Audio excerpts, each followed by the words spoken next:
Headlines presented by strong मतलब Maithon steel. Bihar सरकार के राजस्व मंत्री दिलीप जायसवाल ने अपने ही विभाग पर लगाया भ्रष्टाचार का आरोप। कहा, बिना पैसे के नहीं होता है कोई काम।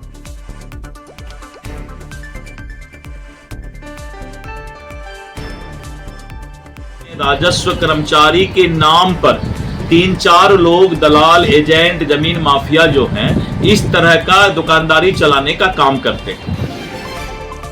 जेडीयू के कार्यकारी राष्ट्रीय अध्यक्ष संजय झा ने वित्त मंत्री निर्मला सीतारामन से की मुलाकात। आम बजट से पहले बिहार के बारे में चर्चा। वाल्मीकि नगर बराज से छोड़ा गया 3 लाख क्यूसेक से अधिक पानी। गंडक नदी के जलस्तर में बढ़ोतरी से निचले इलाकों में बाढ़ का खतरा।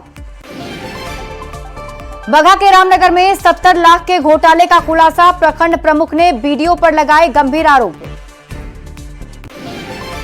मुजफ्फरपुर पुलिस ने 4 जुलाई को हुए महिला हत्याकांड का किया खुलासा। घर में चोरी के इरादे से घुसे चोरों ने मारी थी गोली। presented by स्ट्रॉन्ग मतलब मैथन स्टील।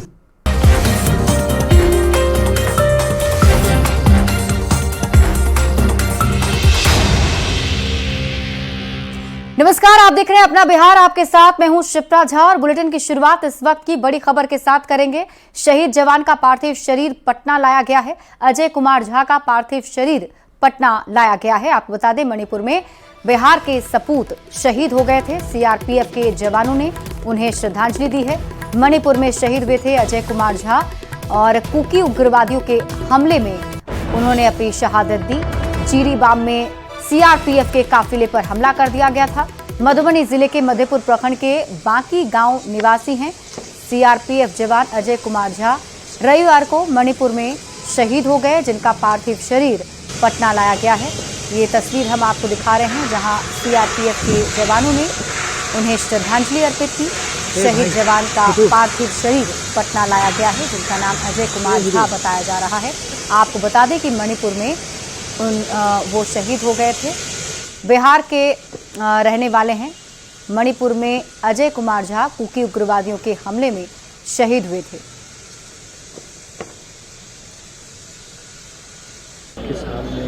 बहुत बुरा हाल में, बहुत बुजुर्ग हैं, कम से कम 70-75 साल के उम्र होंगे।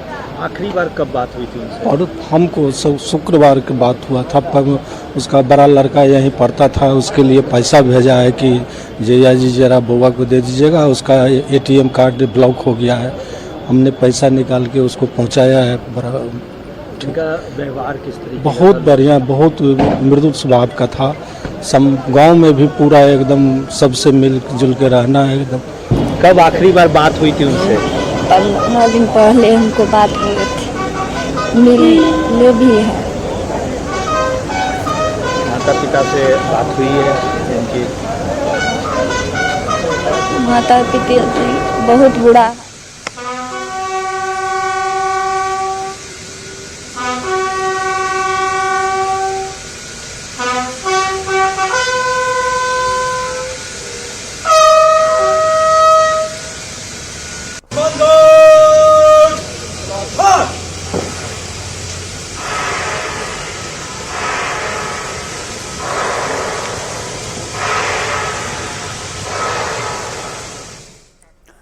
बढ़ते आगे बात अगली खबर की करेंगे। राजस्व एवं भूमि सुधार मंत्री दिलीप कुमार जायसवाल ने अपने ही अधिकारियों पर गंभीर आरोप लगाए हैं। किशनगंज में मंत्री ने कहा कि लोग अंचल स्तर के कर्मचारियों की भ्रष्टाचार की शिकायतें लेकर आ रहे हैं। कर्मचारियों के नाम पर दलाल पैसा वसूलते हैं। मंत्री का कहना है कि 60 से 70% शिकायतें सिर्फ दाखिल खारिज से संबंधित है। सबसे अधिक भ्रष्टाचार दाखिल खारिज में है। जमीन के मापी में भी भ्रष्टाचार है। मंत्री ने अपने विभाग में कर्मचारियों और अधिकारियों पर सवाल उठाते हुए कहा कि डीसीएलआर कार्यालय में जमीन संबंधी मामलों में पैसे लेकर निर्णय लिए जाते हैं। सरकारी जमीन मामले में नेचर बदलकर उसे निजी व्यक्ति को मालिकाना हक दे दिया जाता है। जमीन की रजिस्ट्री में भी बड़ा खेल किया जाता है। अंचल कार्यालय के मिलीभगत से भ्रष्टाचार किया जाता है। किशनगंज में मंत्री दिलीप जायसवाल ने अधिकारियों के साथ बैठक कर भ्रष्टाचार में लिप्त कर्मचारियों पर कार्रवाई की बात भी कही। राजस्व एवं भूमि सुधार मंत्री ने पटना में सभी एडिशनल कलेक्टर और LRDC के साथ बैठक कर भ्रष्टाचार को लेकर जीरो टॉलरेंस की नीति अपनाने को कहा है।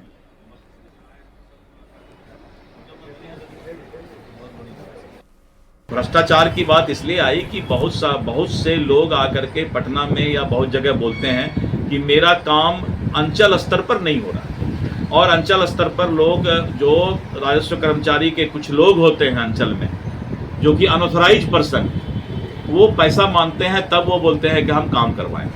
तो इसलिए मैंने कहा कि इस तरह के अगर कोई गलत काम हो रहा है अंचल में, उसको तुरंत लगाम लगाया जाए। और सभी एडिशनल कलेक्टर को मैंने पटना बुलाया था और LRDC को पटना बुलाया था, और बुला करके मैंने कहा है कि एकदम क्लीन रेवेन्यू डिपार्टमेंट का जो है हमें धरती पर उतारने का काम करना है, और किसी तरह का कोई शिकायत पटना तक नहीं आना चाहिए। जैसे किस स्तर पे, जैसे छोटे लेवल पे आप छोटे छोटे कर्मचारी पे, या बड़े स्तर पर भी घुसखोरी की बात समझ में आ रही है? नहीं, ये जो है किसी तरह का बड़े स्तर पर कोई समस्या करप्शन का मैंने कहा कि अंचल कार्यालय में राजस्व कर्मचारी के नाम पर 3-4 लोग दलाल, एजेंट, जमीन माफिया जो हैं, इस तरह का दुकानदारी चलाने का काम करते हैं। इसीलिए हमारा अंचल कार्यालय वैसे लोगों से, अनऑथराइज लोगों से सावधान हो जाए जो डिपार्टमेंट को बदनाम कर रहे हैं। जनसुराज के संयोजक प्रशांत किशोर ने आरजेडी पर निशाना साधा है। प्रशांत किशोर ने मुसलमानों से कहा कि अपने बच्चों के बेहतर भविष्य के लिए वोट कीजिए। मुसलमानों को राजनीतिक बंधुआ मजदूरी से अब निकलना होगा। पटना के हज भवन में जनसुराज के संयोजक प्रशांत किशोर बिहार का सियासी मंजरनामा और मुसलमान कार्यक्रम में शामिल हुए। प्रशांत किशोर ने यहां मुस्लिम वोटरों को मैसेज भी दिया।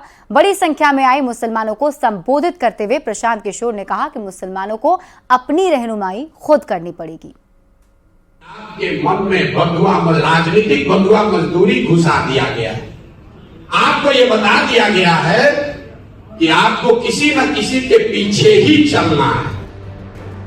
पीके के नाम से चर्चित प्रशांत किशोर को पूरा देश एक सफल चुनावी रणनीतिकार के रूप में जानता है। अपनी चुनावी रणनीति का देश भर में लोहा मनवा चुके प्रशांत किशोर बिहार में खुद के लिए राजनीतिक जमीन तलाश रहे हैं। जनसुराज अभियान के जरिए लोगों तक पहुंचने की कोशिश में लगे प्रशांत किशोर जमीन से जुड़े मुद्दे उठा रहे हैं और राजनीतिक दलों पर जमकर निशाना भी साध रहे हैं। पीके ने एक बड़ा हमला किया है लालू प्रसाद की पार्टी आरजेडी पर। प्रशांत किशोर ने मुसलमानों को राजनीतिक बंधुआ मजदूरी से निकलने की नसीहत दी और कहा कि मुसलमानों को अपनी रहनुमाई खुद करनी होगी। प्रशांत किशोर ने आरजेडी पर निशाना साधते हुए कहा कि लालटेन में किरासन तेल बनकर जल आप रहे हैं और रोशनी कहीं और हो रही है। अपने बच्चों के बेहतर भविष्य के लिए वोट कीजिए। प्रशांत किशोर ने ये बातें पटना के हज भवन में हुए बिहार का सियासी मंजरनामा और मुसलमान कार्यक्रम में कही। आप मेरे भाई किरासन तेल हैं, आप किरासन तेल हैं, बुरा नहीं मानिएगा। जल आप रहे हैं, रोशनी कहीं और हो रही है। प्रशांत किशोर के हमले से आरजेडी के नेता लाल हो गए हैं। आरजेडी प्रवक्ता एजाज अहमद ने प्रशांत किशोर पर पलटवार किया और बिना नाम लिए प्रशांत किशोर पर बीजेपी के लिए काम करने का आरोप भी लगा दिया। जो भी बातें कह रहे हैं वो कहीं ना कहीं उस पार्टी के हिसाब से बातें कर रहे हैं जिस पार्टी के लिए उन्होंने लोकसभा चुनाव में बैटिंग करने का काम किया था। कई दलों के लिए चुनावी रणनीति बना चुके प्रशांत किशोर बिहार में खुद के लिए जमीन तलाश रहे हैं। ऐसे में मुसलमानों के बहाने आरजेडी पर निशाना साधकर उन्होंने सियासी माहौल को बेहद गर्मा दिया है। वैसे उनकी कही गई बातों को लोग कैसे देखते हैं, ये आने वाला वक्त ही बताएगा। न्यूज़ 18 के लिए पटना से आनंद अमृतराज के साथ ब्यूरो रिपोर्ट। 2025 में होने वाले बिहार विधानसभा चुनाव को लेकर कांग्रेस ने अपनी तैयारी शुरू कर दी है। बिहार प्रदेश कांग्रेस अध्यक्ष अखिलेश सिंह की अध्यक्षता में सभी जिला अध्यक्षों की बैठक हुई और इस बैठक में 2025 के बिहार विधानसभा चुनाव को लेकर रोड मैप पर चर्चा की गई। जिला अध्यक्षों ने प्रखंड अध्यक्ष के तौर पर काम कर रहे लोगों की कार्यशैली पर सवाल उठाया। प्रदेश अध्यक्ष ने ऐसे प्रखंड अध्यक्षों को हटाने की बात भी कही। अखिलेश सिंह ने कहा कि बूथ लेवल एजेंट तक कांग्रेस अपनी पहुंच बनाएगी। बैठक में कांग्रेस को बूथ लेवल तक मजबूत करने पर जोर दिया गया। जिला अध्यक्षों की भी कुछ अपनी कठिनाइयां हैं, तो वो लोग अपनी बात कहे हैं। अब कुछ जैसे प्रखंड अध्यक्ष जहां कमजोर है, इनफेक्टिव है, तो हम लोगों ने सबको कहा कि आप दे दीजिए वैसा लिस्ट, अपना रिकमेंड करके दीजिए, मैं तुरंत नोटिफाई करूँगा एक पखवाड़े के अंदर। तो उनकी कुछ जो जेन्युइन कठिनाइयाँ हैं उसको दूर करेंगे, प्लस आगे का जो रोड मैप है विधानसभा चुनाव, बेसिकली उसके लिए, उसकी तैयारी के लिए हम लोग सब ये किए, हम लोगों ने सबको निर्देशित किया है कि पंचायत का संगठन मजबूत करिए, जो BLA है बूथ लेवल एजेंट्स वो बनाइए, बूथ कमेटी बनाइए। बिहार के सरकारी स्कूलों के शिक्षकों की सालों पुरानी मांग पूरी होने जा रही है। उनका तबादला अब उनके जिले या फिर उनकी इच्छा के अनुसार करने के लिए सरकार एक नई नीति लेकर आ रही है। ऐसे में शिक्षकों में खुशी है, तो दूसरी ओर ये सवाल अब भी कायम है कि तबादले के बाद क्या बिहार के गुरुजी बच्चों पर पहले से ज्यादा ध्यान देंगे? क्या वे अपनी जिम्मेदारी समझते हुए बिहार के भविष्य को संवारने में गंभीरता दिखाएंगे?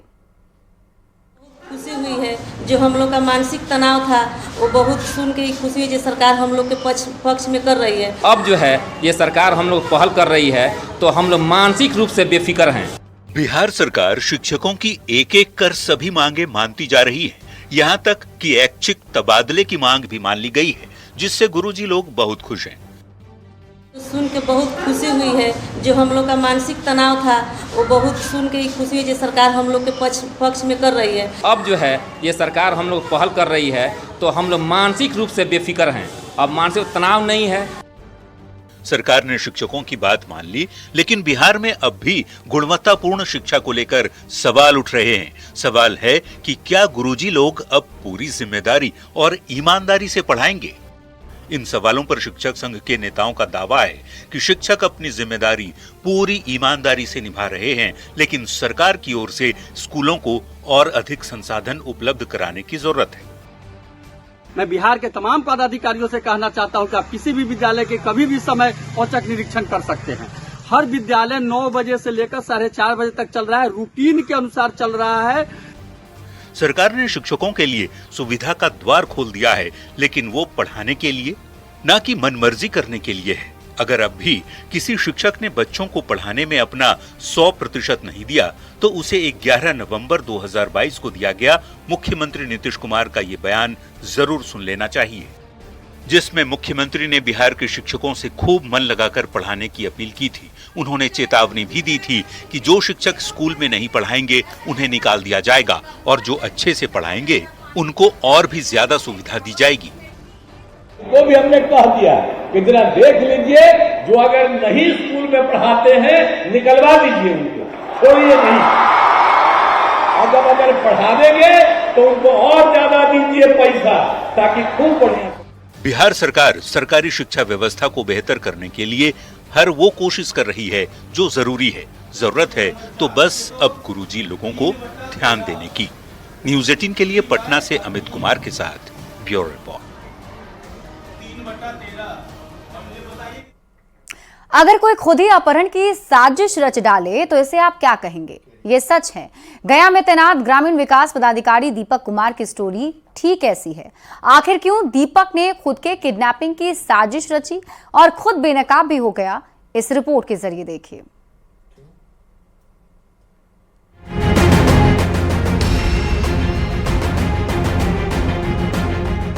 ग्रामीण विकास पदाधिकारी दीपक कुमार के अपहरण मामले में बहुत बड़ा खुलासा हुआ है।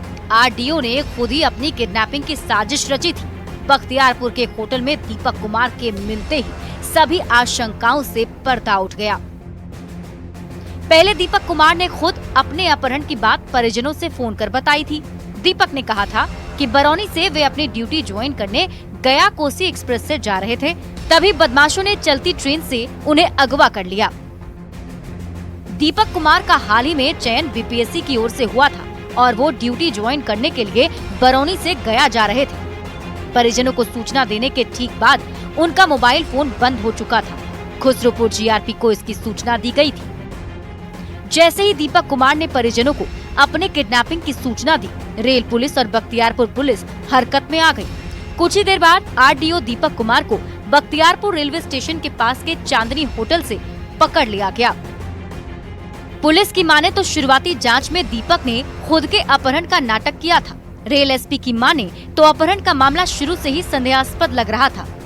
सूचना प्राप्त हुई दूरभाष से कि उनका अपहरण कर लिया गया है। पुलिस के द्वारा लगातार लोकल जो स्थानीय जिला पुलिस हैं, एसडीपीओ हैं बाढ़ के, और जो हमारे डीएसपी हैं और जो थाने हैं, सब साथ एक साइटी का गठन किया गया, वैज्ञानिक रूप से अनुसंधान किया गया और लगातार पुलिस के द्वारा छापेमारी की गई। उसके बाद जो अपहृत हैं उनको बरामद कर लिया गया है और उनसे पूछताछ की जा रही है और उनके जो तथ्य सामने उभर के आ रहे हैं उसके अनुरूप आगे तक कार्रवाई की जाएगी। जल्द में ही मीडिया को विस्तृत रूप से भी। ग्रामीण विकास पदाधिकारी दीपक कुमार से पुलिस अब सख्ती से पूछताछ कर रही है। वैसे इस केस में एसआईटी का भी गठन किया गया है जो बहुत जल्द अपनी रिपोर्ट सौंपेगी। वैसे बेहद कम समय में पुलिस ने इस केस के खुलासे का दावा किया है। न्यूज 18 के लिए बाढ़ से अनिरुद्ध कुमार और पटना से अमित कुमार की रिपोर्ट। मुजफ्फरपुर के एसकेएमसीएच अस्पताल में एक बार फिर डॉक्टर पर दबंगई का आरोप लगा है। अस्पताल में मरीज की मौत हो जाती है लेकिन डॉक्टर सोते रहते हैं। जब परिजन डॉक्टर को उठाने की कोशिश करते हैं तो डॉक्टर जूता से मारने की धमकी देता है। अस्पताल में हंगामे का ये वीडियो सोशल मीडिया पर वायरल है। दरअसल कटरा थाना क्षेत्र के 12D का रहने वाला सुधीर कुमार एसकेएमसीएच में भर्ती कराया गया था। 14 जुलाई को सुधीर कुमार का ऑपरेशन भी डॉक्टर ने किया लेकिन सुधीर की तबियत बिगड़ती चली गई। बावजूद इसके कोई भी डॉक्टर सुधीर को देखने नहीं पहुंचा। मरीज सुधीर की मौत हो गई। सुधीर की मौत के बाद भी डॉक्टर आईसीयू नहीं पहुंचे। डॉक्टर आराम से मच्छरदानी लगाकर चैन की नींद सो रहे थे। जब परिजनों ने डॉक्टर को उठाने की कोशिश की तो डॉक्टर साहब परिजन पर भी आग बबूला हो गए। परिजनों का आरोप है कि डॉक्टर ने कहा जल्द से यहाँ भागो नहीं तो मार जूते से ठीक कर देंगे।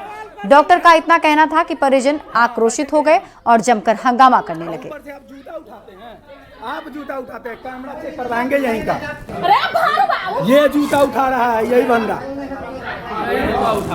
ये जूता उठाया है, ये ठोठियाया है।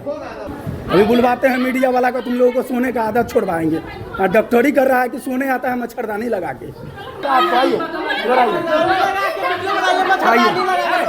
ये है, ये पकड़ा है।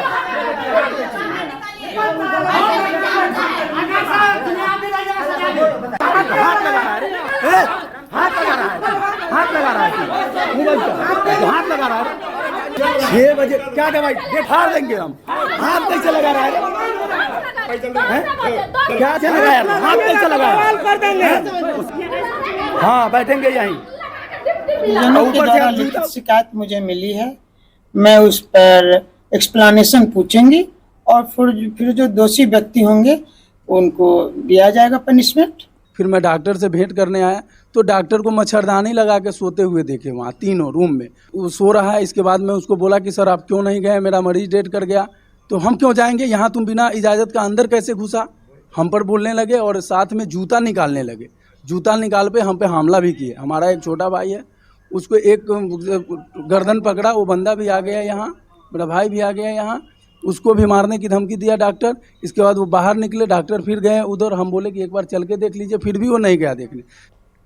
भागलपुर के डीएम नवल किशोर चौधरी का कुछ दिन पहले फर्जी फेसबुक आईडी बनाकर हैकरों ने दूसरे लोगों से पैसे की डिमांड की थी।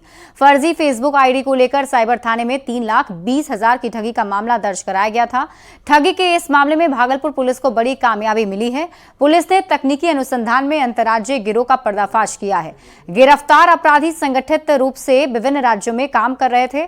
टीम ने 10 जुलाई को एमपी के मनुपुर से कैलाश मांझी को गिरफ्तार किया। 12 जुलाई को उत्तराखंड से 2 आरोपी की गिरफ्तारी हुई। हरिद्वार के रहने वाले अरविंद और अभिषेक खुराना को पुलिस ने दबोच लिया है। अरविंद के ही अकाउंट में पैसा जा रहा था और अरविंद इस गैंग का किंगपिन था।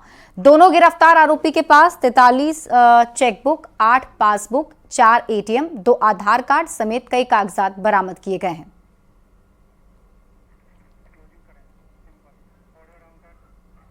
और फिलहाल इस बुलेटिन में अभी के लिए बस इतना ही। आप देखते रहिए न्यूज़ 18 बिहार झारखंड।